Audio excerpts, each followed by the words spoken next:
waxaan ku sugannahay dhammaantayo annagoo ah shirkadda nadaafadda horseed waxaan ku sugannahay xaafadda Sheekh Cismaan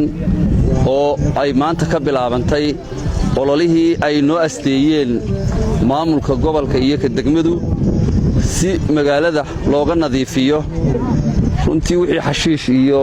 wasakh taala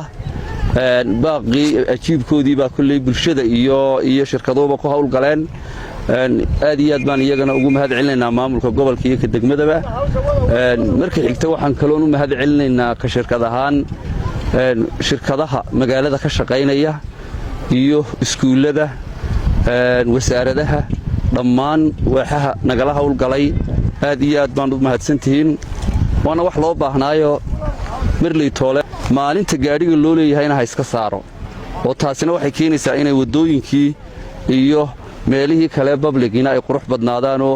marka guri kastaaba inta ku aadan uu iska hagaajiyo ee uu maalinta gaadhiga loo leeyahay saaro bannaankiina sidaasuu nadiif ku noqonayaa marley toole shaqadani annagu waa mid noo joogta ah haddaan shirkadaha nahay nadaafadda horseed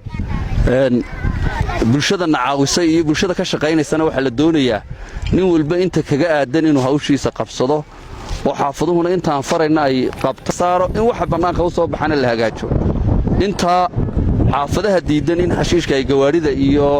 baabuurta dhex socota iyo shaqaalaha u dhiibaanna taasina waxay noqon doontaa mid mataqaanaa wax lays